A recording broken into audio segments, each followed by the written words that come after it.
Hello and welcome to NRL 360 Rugby League from every angle, brought to you by Ford Ranger. Joining me again, the great Gordon Tallis. It's been the journos in, Brent Reid and Dean Ritchie, and a huge weekend of footy, some massive results. But how about last night, Manly up against the Penrith Panthers? Manly nearly got the job done, but the Panthers just too classy. They were great, Manly. I was sidelined for that game. There was a 10-minute period when they had an extra man. I thought that's when they lost the game, actually, because I thought if Nathan Cleary controlled that 10 minutes when Penrith were down to 12 men, if Manly could have owned that 10 minutes, I think they'd win that football game. And that's a measure of how far this side has improved under Kieran Foran this year. To what degree, gents, do we put Manly now in the pecking order for a premiership? I mean, clearly they're on the second tier, but are they now in that area where we can discuss them legitimately as being a side that can really push hard for a top four? I think if they get it right with their whole squad, I think and when Turbo comes back, I think they're a top 8 side. Yeah. And I tell you what, you wouldn't like to play them. No. Kieran Foran's completely turned this team around. Yeah. Unbelievable. I think he doesn't need to prove anymore. I think they should just sign him as head coach. Well, it's hard to argue, Braith. I mean, 4 wins in 5 games, and the only defeat was to Penrith. It's hard to argue he shouldn't get the role. Look, I don't think they need to rush it. I think you can take a couple more weeks, but I don't think the results are going to change. But they play a Brisbane side this week that's going to be pretty under strength. I expect Manly to win at home before a full house. Maybe next week's the time to do it. I am surprised the Manly board hasn't come forward and said, right, that's enough. We've seen enough. 5 games, 4 wins, pushing the Panthers right to the end. Yeah. That's enough for me. Yeah, but it should be signed. Yeah, but I think they've got to show the fans a bit more respect. I think taking it a little bit slow. And they had a disrespect to sign him, Gordon. And they had a softer draw, and everybody was saying, wait until they come to this part of the competition, and it was Penrith. And I saw enough to go, yeah, well, maybe. It's unbelievable what he's done. It's crazy. It's nuts. It is. And I think the fans would be happy if they signed him, Absolutely. to be honest. And okay, just quickly, if it's not him, who is it? Well, I mean, obviously the names we talked about before, Matty Ballin's Who's the better obvious than one. him? Well, at the Brad moment you would Arthur's say no one. Well, Brad's another one. Yeah. Brad's the number they've so talked he's the about only at one. Brookvale. He's really the only threat. Yeah, he's got, I think, till June 30 to determine his future over there at Leeds. So I think he's the only name really. Could Brad Arthur have done what Kieran's done? I don't think so. Weeks? No, I don't, Braith. And as I said moments ago, I think Kieran's the man. They should sign him up now. Yeah.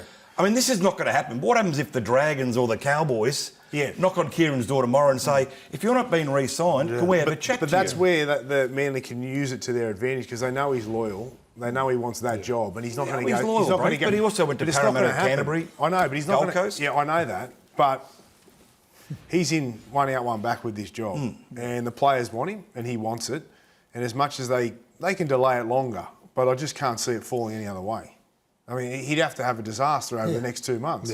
Yeah, really. Look, it feels like it's a formality, right? It feels like it's only a matter of time before he gets the job, because the results have been so good, the turnaround's been so dramatic, and he hasn't put a foot out of place. It's been outstanding. Fogarty was out.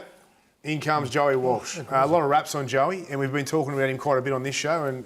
How do you reckon he went? Well, I love the way he went. Like I've been calling for him to play for a while now. I've been saying it for months. I thought they should have been playing him long ago. I know it's difficult. He's a young kid. Some people said he wasn't ready. I disagreed.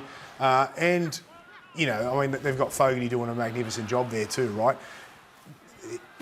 What I love about him is he just plays what he sees in front of him. He's an instinctive player. He's a kid, you know, and that's what you want to see these days. That's the advantage. When you're playing on the advantage line off a quick play the ball, and you're not preempting plays or overthinking, you know, you've got an advantage in today's game. And, you know, it's refreshing to see a kid like him come in and play the way that he did. And I think he should be forward, and I think they should keep him in the squad. Like, Fogarty's got to come in. Yeah, of course, because that's what they put. But I think he's a bigger body. Maybe even put him at 6 and just play one side of the field as a 7, and then you could move Brooks to 9, like during the game if you had to. Like Brooks, you know, and Brooks is going great. So I'm not putting him down or anything like that. But it's an option you could have in a game is to move him to 9 at some point, and it gives him a bit out of dummy half as well. I reckon he rocked up at the game, Braith, in 2 gold earrings, you know. He just strode into the ground with his 2 gold earrings, and he looked a kid who didn't have a care in the world and was confident in what he could do, and that's the way he played. He was confident, and I think that's what will happen down the track. I think during the course of this year, he'll be on the bench. Brooks will go to 9 at some point. He'll play footy off the bench in the halves. What about That no-look pass, sorry, It's so Braith, good. was unbelievable to Homoli. Do you, if you're Kieran Foran, do you now halt his progression as such by saying, you know what, I'm going to keep you in the starting 13 and I'll have Brooksy come off as a 14 off the bench. You know, instead keep of him asking there. questions, why don't you have an opinion? Well, I think they could seriously look at it, There you Braith. go. They There should you seriously go. look at it. I mean, look, he's a young kid, and we don't want to push him. Seabold held him back, as did Foran, for the right moment. This was the right moment. There's another bit of amazing I skill. think Brooksy's been good actually since He Kieran has. took over. Yeah. I wouldn't, He I has. wouldn't be Yes. dropping. But it's not dropping anymore, I don't think, Reid. I think Well, if it you, is. You don't put him but if you back on put the him bench. back to the bench as Well, a that's 14, dropping. I don't think in this game that we have, though, it's a demotion. Well, it's a anymore. 90-man game, really. That's That's exactly. a demotion. I though, would still. leave Brooksy and Fogarty. Yeah. They've been a part of the last 4 weeks before the loss on the weekend. Done a great job. You give them dibs. You give them first shot over the next sort of 2 or 3 weeks. But they know they've got him now if they need him. I think the issue for them, Braith, is they've got to show him that there's a path to first grade vision because he's a November 1 guy. And after seeing that, there's going to be clubs knocking at his door. So you've got to show him there's a path to first grade. There already was, but there'll be more now. Reid Marnie takes cheeky post match dig at former teammates. How good was this from Reid? Shown the door, kicked out last year, and told that he wasn't needed, and then he came back and was close to man of the match against them on the weekend, and didn't he? That's actually the Bulldogs. He's reposted the Bulldogs Instagram post. Do we expect anything else from But that? that's good, isn't it? Hey? Absolutely. I loved it. Look, the one thing... You hold grudges, don't you, dog? No, only with you, Gordon. The one thing I did... I do think that Canterbury have missed through Reid Marnie's exit is their energy and their cheekiness. I think they've really missed that this year. They need a bit of spark, a bit of spunk. And Reid had that last year. And the Dogs right now, they just look a bit pedestrian. They look a bit flat. And that was the bloke that gave him that spark last year. He would have loved that, wouldn't he, Reedy? What, Dog's comments or that game? No, that No, game. I love that. Of course he would have. And I think Doggy's right. I think, Bailey Hayward's learning on the run, right? And I think at the moment, Reid Marnie's obviously a better hooker than Bailey Hayward. At some point, maybe Bailey goes past him, but there's no doubt. At what point would that be? I don't know. At some point, Braith, I'm not saying in the next 2 or 3 weeks. I'm saying maybe at some point he goes past him. And I think, look, I don't think there's any doubt Canterbury would be a Do better you see side that right happening, now. though? What, Bailey Hayward? Going past Reid as a 9. Reid's going to get older, so at some point when he's he- going to when get he's older. when he's 45. When he retires. Well, he could do. I'm not ruling it out. Bailey Hayward's a good footballer. I'm not ruling Braith. it out either, right? Yeah, okay. But do you see it happening in this decade? the next few weeks? Look, I don't think it's going to This happen. year. I don't think it's going to happen this year. Yeah. But potentially in the next year or two, Part of the plan. How hard he you goes work on past the him. game. But, Part of that plan. But there's no doubt right now, if you were to say would Canterbury be a better side with Reid Marnie at hooker? Yeah, they probably are, right? Yeah. And I think that showed on Thursday night. or whatever Probably, it or was. yes? Yes. Okay. The decision to let Reid go, in hindsight, it's a clanger, isn't it? I don't think there's any debate there that they got it wrong. You're telling it. Well, I'm asking you. Yeah, well, I'm saying it. I'm asking you either back me up That's another question. or deny it. It's another question. Or but back me up or deny I'll it. say Which one yes. is it? I'll Yeah. say yes. Yeah. Gordon? No, absolutely. A clanger. I reckon if I'm a mad Bulldogs fan, I like my side last year at this time. All right. Cameron Serrato is confident the Dogs can turn their year around after another disappointing loss. Where did you see it go wrong with your attack? Yeah, look, obviously we're a bit down on confidence with our attack at the moment, and that happens at different times, and where there's a lot of commentary about that. So we need to make sure we're listening to the voices within our four walls and not everyone else. The Dogs, they failed to fire against the Cowboys. Gordy, I'll come to you first, Yep. and we just had a little touch on it. Yeah. But it wasn't good, was it? It wasn't pretty on the weekend. No, it wasn't. And with the expectations, I think they come with the Dogs and the noise that they made last year on changing their roster and their squad so they could go deeper, in the finals footy. I think this year they've been disappointed, and in the big moments, and it's what they set their own standards. The Dogs' way. They were tough. They were gritty. They had great defence. They looked like that they were all connected.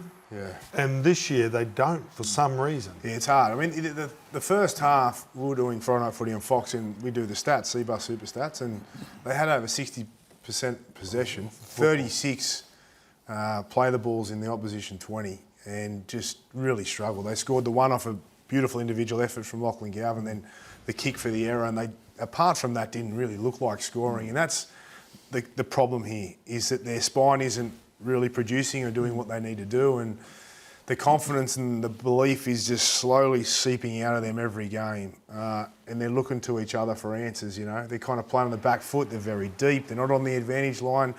You know, they're kind of going side to side with a lack of answers. And there was a story that broke on Friday, Rudy. 4 Dogs missed the flight to Brisbane, was it? Yeah. What's They missed the flight to what's the Brisbane. situation with that? Well, they were at the airport, and one of them wasn't feeling well, and 3 others went to help him out and look after him, and they ended up they were paged. Well, that's the story. I'm just telling you the story. And they were paged. They got to the gate. They weren't allowed on the plane. They missed the plane. I believe they got to the team. They got the next plane. Got to the team hotel actually before the team, which is bizarre. But yeah, they missed the plane, Braith. Right. They missed the flight. Because just explain. I'm trying to visualise this. One of them apparently. One of them wasn't well, and the other 3 went to the toilet with him. Is that what Apparently, happened? yes. Sounds like how many people Well, it yeah, take well, not to change a apparently. light That's the bulb. story. It's Yeah. not nice that he was Dog. sick. No. No. Dog. If you're going to go nice to the for his toilet, teammates I'm to not look hanging in after. there waiting for you. And vice versa, believe me. Are we buying this? No, It's we're a not. strange story. How, can we really buy it or not? No. Why I would don't you want- make up such a bizarre story? I mean, Well, if you're going to make up a maybe story, that's the beauty you'd of the make whole up something thing. better than that. I mean, I don't think you'd, wouldn't you? So If you're gonna bloke's make up a got, story. bloke's make got up- diarrhea and 3 blokes go to see... See how he is. And they missed the And flight. they missed the And then- flight. Yes, they missed the flight. Yeah, they were paged, I believe, and they But they're all on the raced, toilets. raced to the gate and didn't get there on Listen, time. I fly a fair bit out of the Brisbane and do, Sydney. yeah. The toilets aren't that far away from gates, and they're all along the way. So you would think if they call your name, you think you could get to it. Wouldn't one of the 3 who didn't have the diarrhea simply go up to the doctor who's probably sitting in the departure lounge and say, hey, he's got the you-know-whats, can you give him a pill? All right, regardless. Problem solved. Regardless of whether we buy it or Thanks, not, and Dr. it's a Ritchie. strange old story. But this is the problem. Is with it them, a problem? right? You Well, know? this is the problem, though, Braith. When you're not winning, Yeah.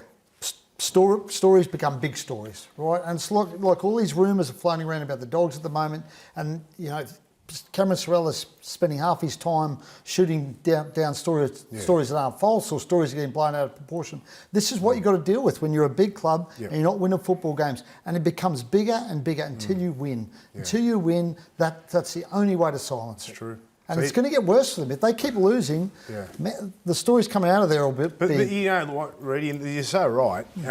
They knew this heading into the season. I remember we were doing podcasts here at Fox League, and when you talk about the Bulldogs this year heading into the year, it's like, well, the pressure's on because with the decisions they made last year, you watch the headlines after 8 rounds or 12 rounds if the halves don't deliver or if they're going backwards on the ladder, and in the premiership they're not doing so well. They're the team that's going to be under the microscope. So it was well known that if you know, because they kind of made those big decisions and a few precarious ones, even last year and even this year, right? They were always going to be under the microscope. Everyone at that club would know that if they didn't perform, the heat was going to be on. So it can't be any surprise to anyone. But the other, sorry, you go, Doc. I was going to say that they're more than aware of the pressure that the Bulldogs are under. It's one of the biggest clubs in Sydney. It's arguably the biggest club, Braith, when you talk about money, supporter base. They are probably the biggest. Yes. And this is a club, let's not beat around the bush, they have regressed quite significantly on where they were last year. And that's come through some of their selections, some of their choices, and the form of some of their players is just not up to it at the moment. There's rumours about double standards there because these 4 players weren't punished for missing the flight to Brisbane. And is there anything around that? Well, I didn't hear anything in respect to that, Yeah. Braith, but one of them's obviously Steve Crichton, wasn't it? So he's the captain of that footy club, and you'd argue that no one sets a higher standard at that footy club than Steve Crichton. So for him to miss the plane, it's got to be something, I imagine, pretty serious. There should be some sort of punishment, though, for missing a flight, I would have thought. Whether it just be a fine... Team bus to the airport. Team bus They're in arrived the at the airport. They were and all then- in there together and they missed it. But for 4 players to miss a flight, I know it's not the crime of the century, but they should be sanctioned somehow for missing that. Because that's not the standard that Cameron Sorrello nor I should have Stephen just said Crichton that they were should at set. Macca's having more food. Seriously. That's probably, of course, the All problem. right, let's get to on-field. And this was a decision made by Serrato. Preston moved to the left-hand side from the right-hand side. He's obviously got that combination on the right with Galvin. A successful one. They've become formidable over the last year, especially against Penrith only 3 weeks ago. They keep on moving their guns because of their halves. And that's the elephant in the room. So they didn't move Crichton, go into 6 if they're not getting them the ball. Everybody spoke about how they played against Penrith. Who was their best back rower on the right edge? He run through, I think he scored 5 tries against Penrith. That's hard to do. Any back rower, because they would scope you out. So to move him. Why are they moving their Australian players? He was on tour. He runs great lines. He looks so at home on that edge. Yeah. Why would you move him? Well, obviously Kickout was out, right? So I assume they've moved him Just because put the other I guy can't, outside. I can't remember who played on the right edge, but was it Curran? Maybe I can't remember. Whoever played, maybe they're comfortable on the right edge. I don't know, Gordy. That combination work all off season on a combination between Preston and Galvin, and then you change it after eight. And that's not hard weeks or whatever. because I believe that you should be able to play both sides, right? So, like, if you're good enough, you can play But I both don't think sides, it's about. But you to get me, a it's, favourite to side. me, it's not about either side. It's about the fact he and Galvin were working together and work. That was one of their few shining Yes, lights. it was great. So then, regardless of which side Preston could play, that combination, as I said, you worked all pre-season on it. It's actually bearing you some fruit, and then you change it. Yeah. That's the bit I find confusing about Yeah, there's it. been a lot of change. Some of it's been forced. Some has been forced. Some has been forced. But even when it's forced, there's still, like, that was forced. Yeah. But did you have to move Preston to the left? You know what I'm saying? And that even when, they didn't bring Sherry on and they put O'Sullivan on, there's been some weird changes that I think they've got wrong. But Hayward on the bench, there's lots going on I can't really comprehend at the moment. But I'm not in the inner sectum, so I don't know why. But these results, if they continue the way that they are, should Gus and Cerrato start to get a bit nervous, or are they safe as houses here? Well, they're safe for now, Braith, if they're signed until 2031. 5 years, right? Both of them. Yeah. 2031 for both of them.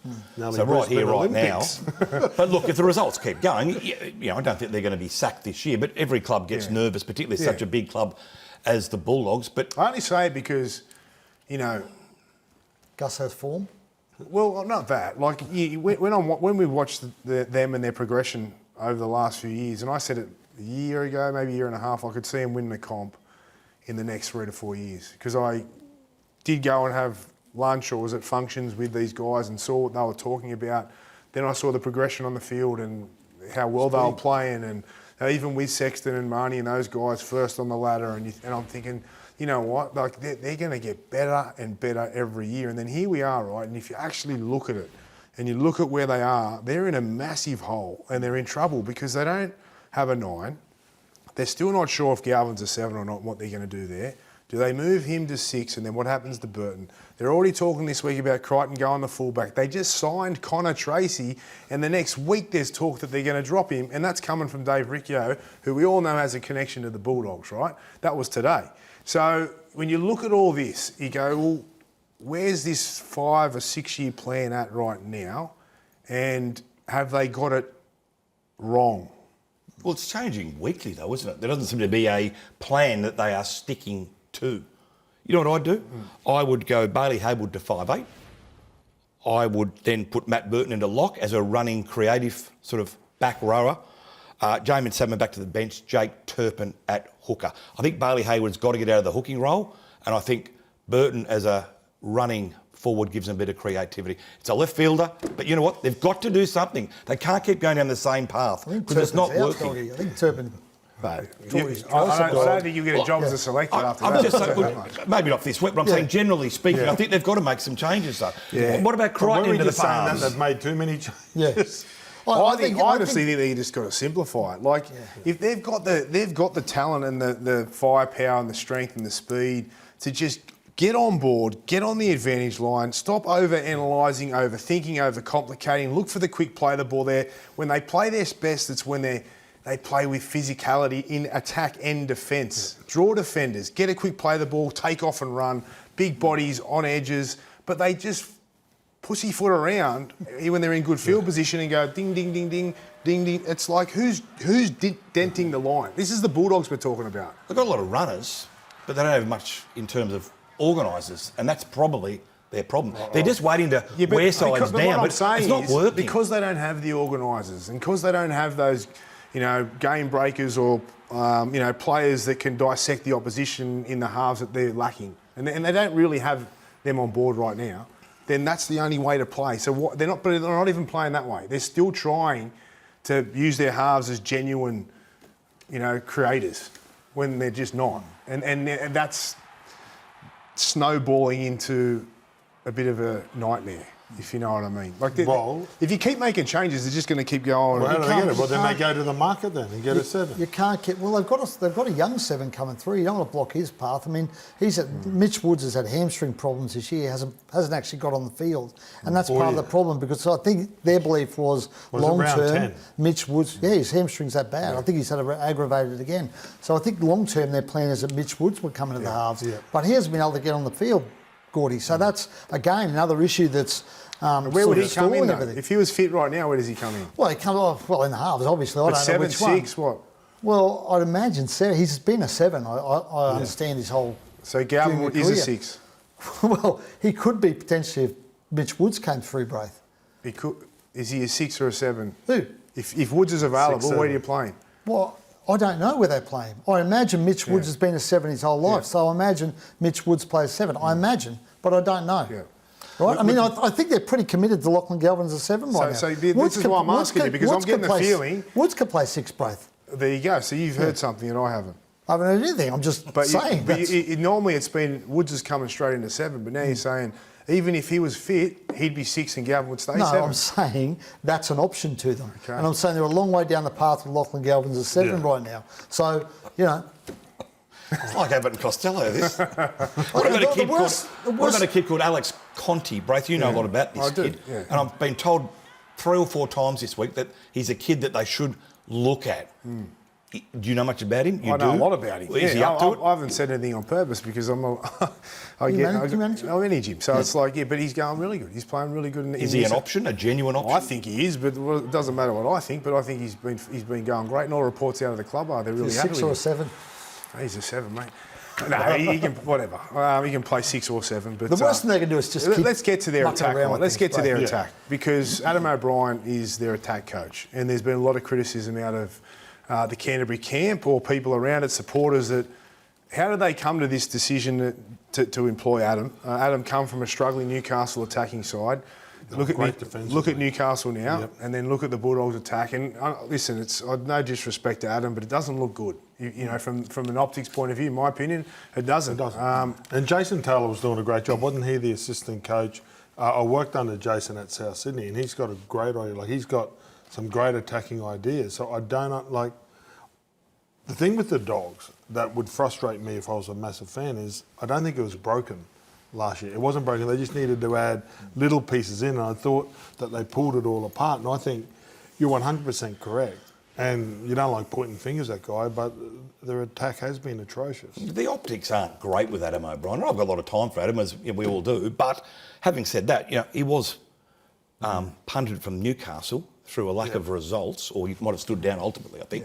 But for him to go from a club that didn't want him to a premier club who was on the rise, it seemed a bit odd, didn't it? Yeah, and Jason Taylor, who, as you said, Gordy, did a great job last year with them and has got a very good football brain. It was just an unusual decision, I guess. All right, the Cowboys were great. Dog, you think they should re-sign Payton? Yeah, I think they should re-sign him now. In fact, I thought they probably should have re-signed him last week, Braith. At the start of the year, they held back. I get that. It's about keeping your powder dry. They lost their first 2 games. That obviously added to the speculation about whether he is the right man to lead them forward. Remembering, of course, they don't have a coach for next year. But now they've won 6 from 7. They're among the hottest teams in the NRL.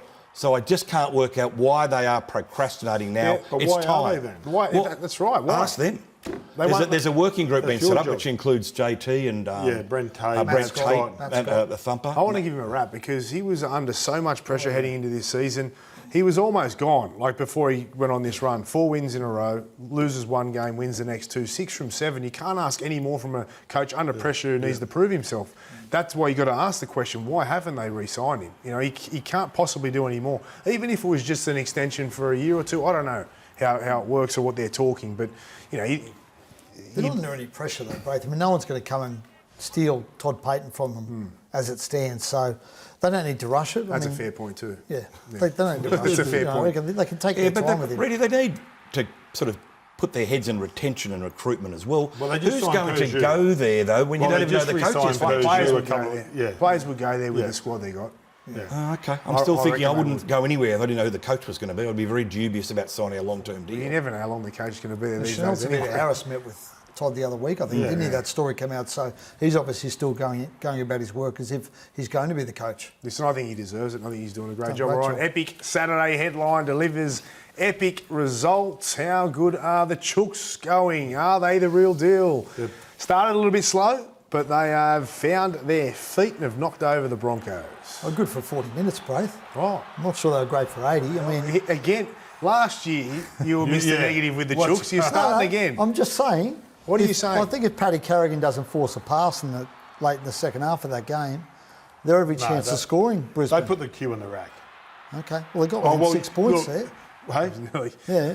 They Yeah, I wouldn't know, want to put but the like Q in it the was rack too often. But like they turned off the tap. I thought early, like mate, when They it was were time amazing. Their opening 10 was Yeah, ridiculous. like and then So against good. the Knights, right? Yeah. Knights flew out and so they're learning to win, but they're playing 40 minutes. And if you can be in this competition and beat sides like Brisbane in 40 minutes, you're going pretty But good. have you got them now as genuine title contenders? I think for me, they're probably fourth on my line of betting, I reckon. Okay. Fourth or fifth. So who's above them? Penrith, Yep. Brisbane. Yeah. There was someone else I've forgotten. South. Tigers, mate, your Tigers? No. South? No, not South. I think Souths are in that category now. Well, who's Sorry, your fourth one? I can't remember. Adam fourth. I've got. Let me have a look at the ladder. Give me a second. Yeah, I got 4. I got Roosters, Souths, Broncos, Yeah. Yep. and Penrith. Yeah. I think the 2 Eastern Sydney sides are guns, and I think when they're on their day, they can overpower anybody. Yeah. Look what they did in the first half here. All right, ready? We'll come back to you in a minute. Warriors. Oh, Warriors. You got Warriors ahead Yeah, of I've them? got the Warriors up Really? there. Very good team. Okay. Reece Robson admits the Roosters know they're not the finished product yet, despite their win on the weekend. It's obviously not ideal, that comeback situation. Obviously we set the game up so well, and it's hard to. I guess that's why we're in here at training again. Obviously you're just trying to build for perfection every week, and that's something we need to get back in here and work on. Obviously that little lapse in concentration or whatever you want to call it. Yeah, it's not what we're after. We want a full 80-minute performance. I guess that first 50 to 60 minutes was really good from us, but we just need to stretch that out for the full 80. Reece Robson is warming to the task very nicely, and I thought he would do well. And then it was, as I said, like his team, it was a slow start, but he's looking really good. I mean, he's been great out of dummy half. He's giving good service to his halves and letting them shine, and it's probably the best I've seen him play. I mean, Starting to run the ball, right? So, like with fatigue around the middle, like all good number 9s, they just take their opportunities. Good We know timing he's, for Origin too. mate, he's got a great pass on him. He's a good defender. He competes really hard, but he's just adding to his game. He's got a great running game. That comes with confidence too, doesn't it? Knowing your surroundings when you're new, you're sort of in your shell a bit. So he's really come good the last, 3-4 weeks, Braith? Yeah. And you can't imagine that Laurie would have anyone else as his starting hooker other than Reece Robson. With There Blake you go, Brayley write coming that off the down. bench. Look at you. Good When scoop, they're on the mate. front foot like they were in their opening 40 minutes, and they've got a player like him playing hooker at dummy half, can sneak out, create things, they're a really dangerous football team. what do we make of Tony Staggs' brain explosion? Will it cost him a spot in the New South Wales team? Oh, most certainly will take him out of contention anyway. He was a contender. Crichton and Latrell Mitchell were obviously going to be the starting 3 quarters, but I think Katoni was right there. It was just silly, and there it is right there. I mean, it's a forearm to the head. It was dumb. It was a brain fade. And not only Origin, Braith, but at this point, I think, Reedy, it was 30-24, wasn't it? Yeah, they were in the game. And they had the It cost them momentum. the game too. 4 straight tries. So he's cost him the game. He's put in the sin bin, and he's probably cost himself an Origin spot. So in hindsight, it was a dumb thing Is to he going do. to fight it? No. I haven't checked, Gordy. Sorry, I've let you down there, haven't I? Another question, I mate. doubt it, Oh, though. I How do you doubt it. find Nah, that? It's even pretty though, obvious. Not a lot of contact. Yeah. Not Even though much he in it. had Crichton and Latrell, I thought you could have put Staggs in the centres and Crichton to that wing spot with no Turbo, and Could you carry him on an extended bench as well, potentially? Katoni He's a Staggs. player. Yeah. he could have cost himself though, because he's one of those players that they would have been looking at but wasn't guaranteed, and now being out for the next couple of weeks could have just cost him that spot. Broncos coach Michael Maguire spoke post-game on the decision for Mariner to return to the field.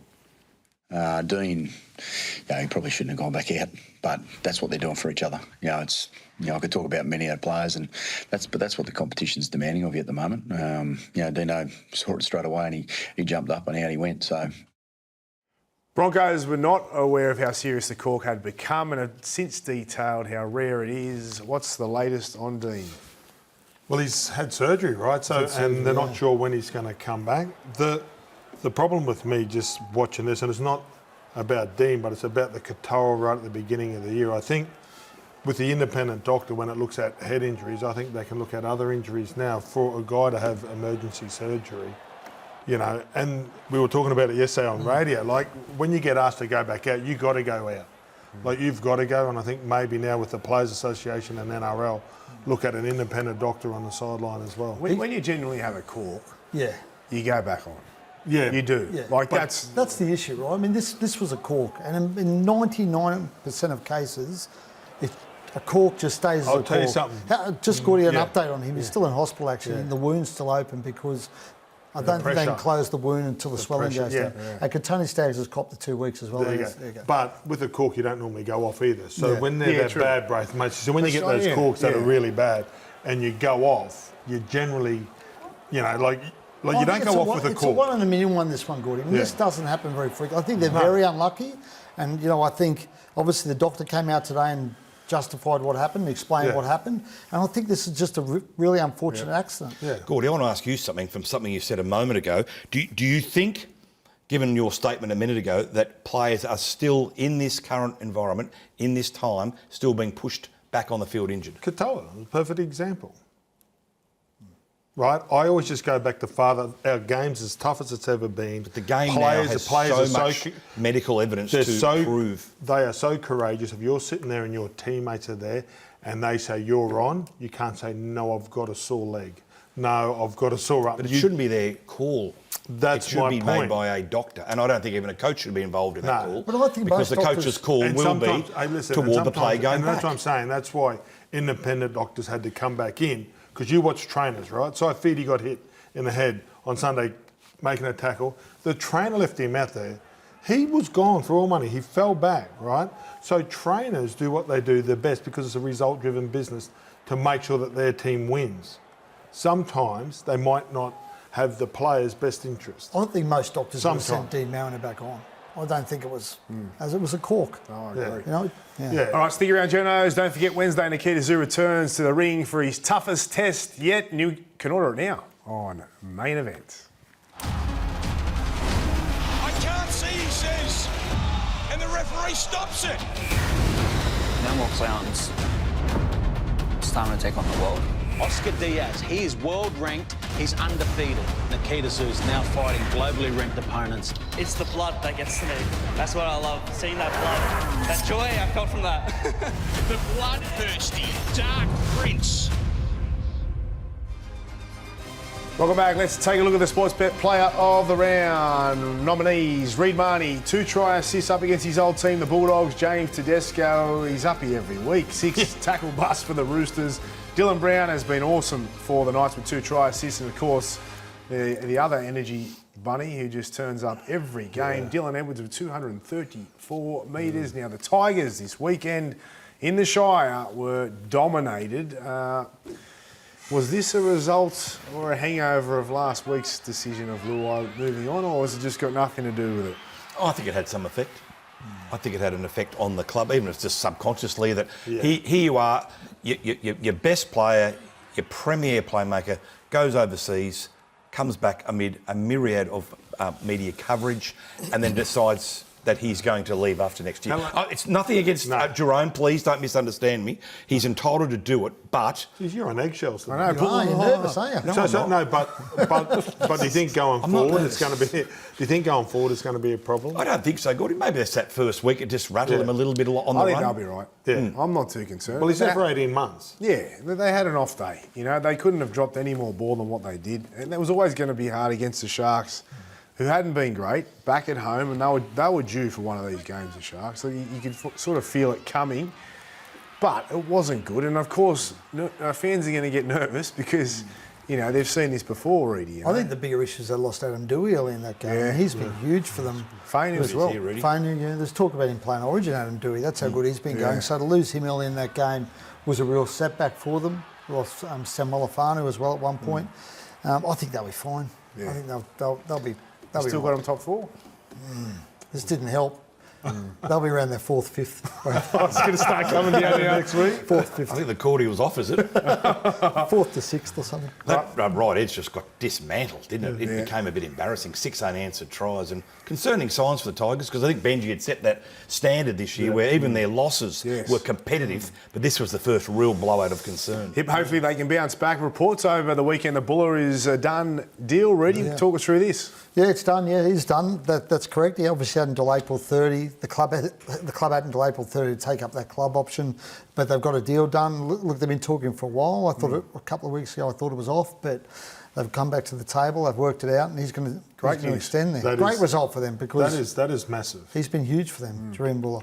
That's 900,000 a year, Reedy? Well, that was what the option was. I think he would have got a bit more than that to stay because they were haggling a bit. So I'd imagine it's a bit more than that. So probably. we are suggesting he's $1 million player? I think he is. Well, Terrell May's $1 million player. I'd say Dream Buller has to be. All right, sad news last week around Craig Bellamy, boys. He's a champion, isn't he, Gordy? And it's been hard to watch. I saw Cooper talk about Craig over the weekend and Billy Slater, and it's been tough to watch. You know? And I'm sure you would have dealt with him. Of course, it's not hard to get enemies in this game, but this guy doesn't have one. So to be in the game for as long as he has been as a player at the Broncos and the game's throwing their arms around him, and I think we just continue to keep on doing it. The good signs were he was at the Titans and Raiders game just as a spectator. He went there with the Raiders and he just had a weekend off and went with his mates. But how important was he to you? I don't have my career without Craig Bellamy. Right, there's been a lot of guys. There was Rod Reddy, Craig Bellamy and Wayne Bennett and Brian Smith and those guys. But Craig, what he taught the Broncos, like people talk about his Melbourne. I think he won 3 comps in Brisbane in the same time as an assistant coach, and he was so pivotal to so many careers. And you look at the Melbourne Storm, he's made a lot of those guys unbelievable players. What's the latest, Rudy? How's he doing? I actually haven't spoken to him for a while, Braith, but I've spoken to people. No, I'm pretty good with Craig, actually. I've spoken to people around him. Look, I think he's holding up. He's going to get through to the end of the year. That's the plan at the moment. I imagine they'll reassess things in the off-season, but he's ploughing ahead as Craig does, and hopefully gets to finish. Well, he will finish this year, right? Yeah. And hopefully gets to go beyond that. But I think there's a bit of water to pass under the bridge before then. Yeah. Clearly, Craig was feeling unsettled for the fact he went and had those tests, Reedy. You don't go to have those neurological tests unless you are feeling a little bit off colour. So clearly something was bugging Craig enough to do that. And look, right now, I think Ricky said it last week, Craig Bellamy's got to put Craig Bellamy first. He's given Melbourne Storm, Brisbane and Rugby League his whole life. Now's the time for Craig to be number one with his family. Prioritise himself and his family now, Craig. Stick around, journos. Up next, it's Heavy Hitters with Perth Bears CEO Anthony De Staggs. And after us, it's the latest edition of Matty and Cronk. Yeah, cheers, boys. Got a big show. We're going to talk, of course, about Jerome Luai, PNG, and what that means going forward as far as further signings. Some superb games over the course of the weekend too, Coops. Yeah, Roosters, Broncos, and Latrell Mitchell was on fire. On fire. Go on, you lads.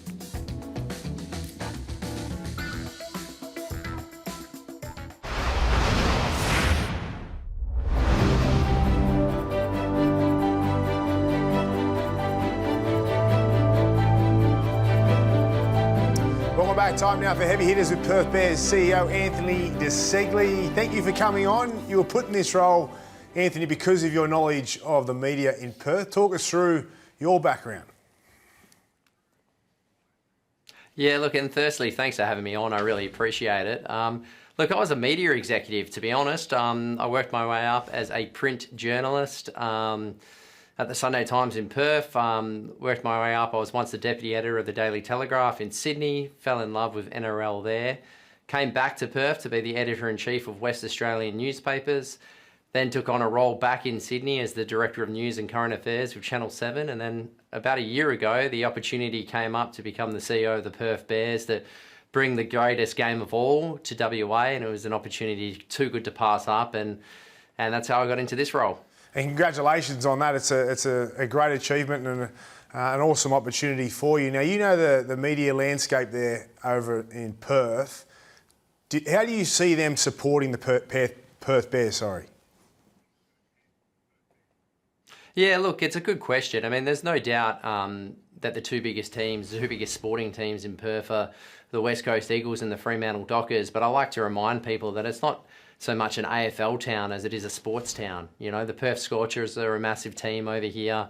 The Wildcats are a massive team. When the Glory's winning, the Perth Glory are a big team. I often joke that, you know, when it comes to Perth, we're such sporting fans that people would show up to a game of hand tennis if it was at Optus Stadium. So, look, we feel like the crowds will definitely be behind us. We're very confident that we'll sell out every game at HBF Park next year. And I think if we can prove that the fans are behind us, if we're selling out stadiums, then the Perth media will get right behind us like they always do.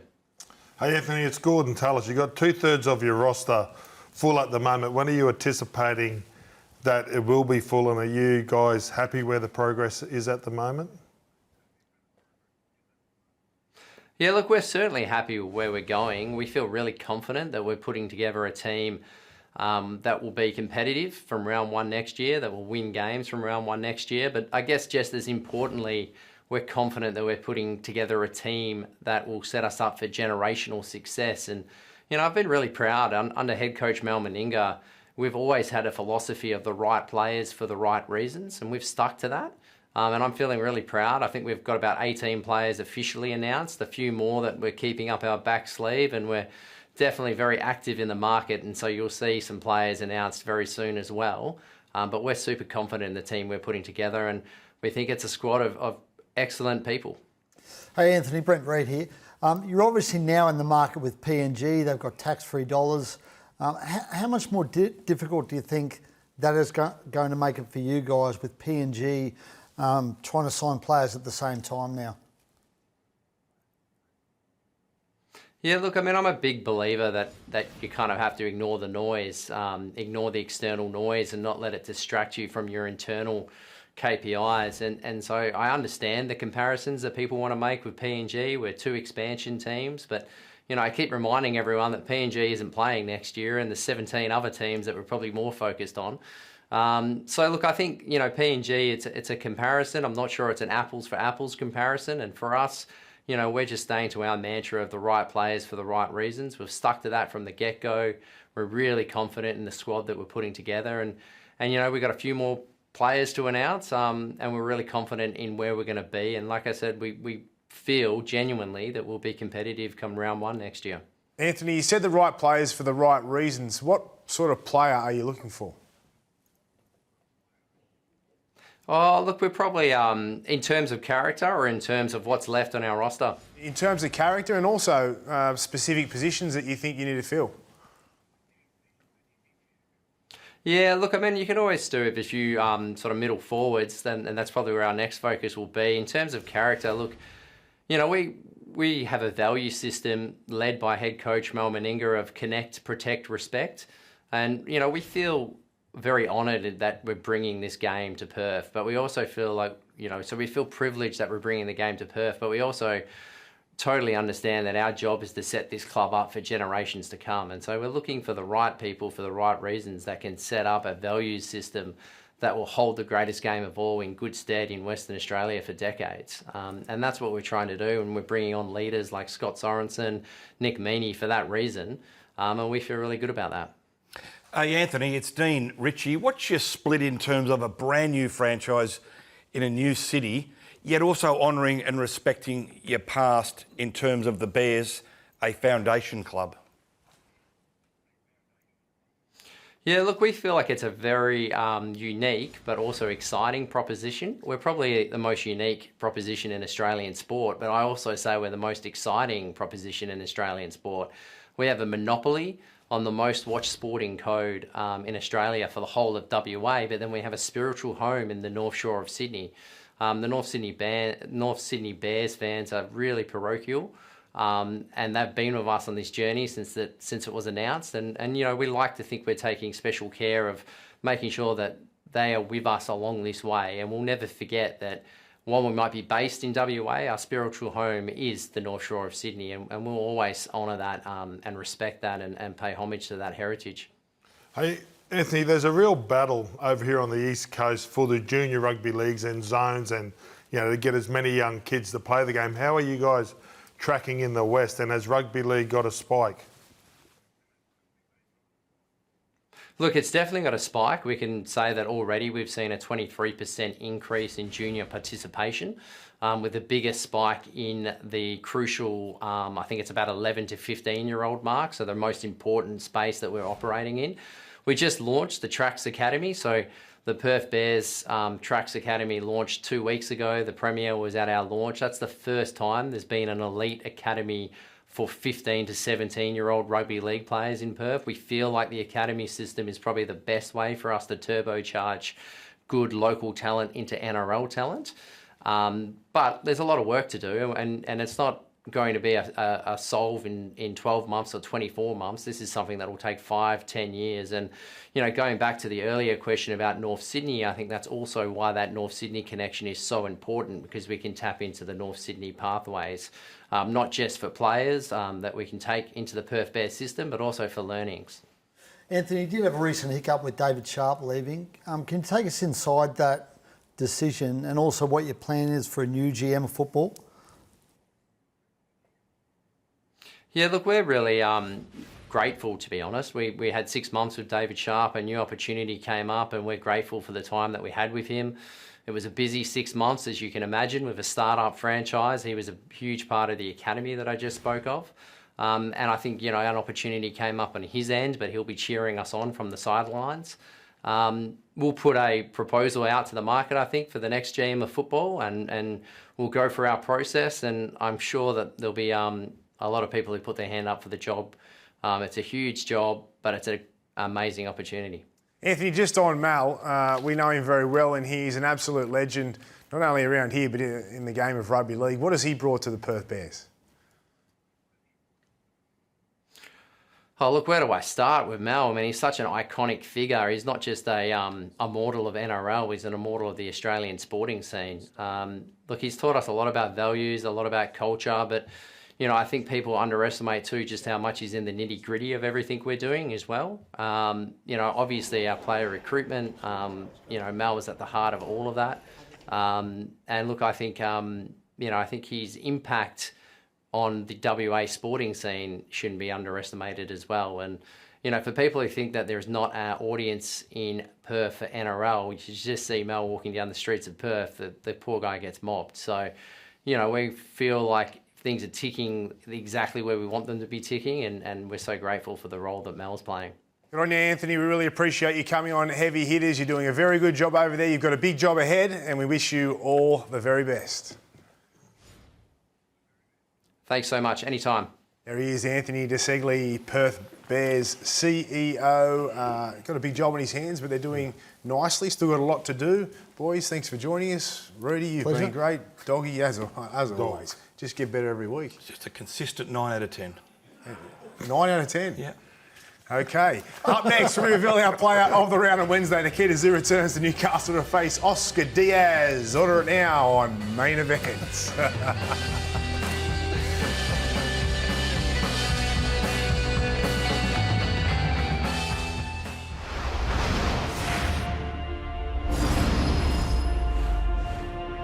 Well, there's a big story here, folks. Ramsey is out there. First game in the NRL since September 3, 2022. Ramsey will go back for it. I can only imagine what it's like in the two pubs in Molong tonight. Ramsey owns it and then beats a couple. You are tonight back in the NRL as a Sydney Rooster. Yeah, I didn't do it alone, that's for sure. Even the first week that I come to the Roosters, they sat me down with, I guess, a dietitian and just changed my life within 1 week. So it's just so special what they've done for me. And, you know, to get the opportunity to play for such a prestigious club, I'm just so stoked. And for Robbo just to have the belief that if someone goes down, for me to go in to that back five, it's just so, it's really exciting, yeah. Welcome back. That was our moment of the round. Thanks to Ford. Cody Ramsey, after 1,337 days, returns. What a beautiful story, Gordy. Can't get enough of it, can you? And congratulations on what the Roosters did for him. But you just saw the raw emotions of him, and that's what our great game can do. So congratulations. Yep, congratulations to Cody and the Roosters for that matter. Our sports bet player of the round is Dylan Brown with 36% of the vote, just pipping James Tedesco, and that's it for NRL 360 for tonight. Now it's time for Matty and Cronk.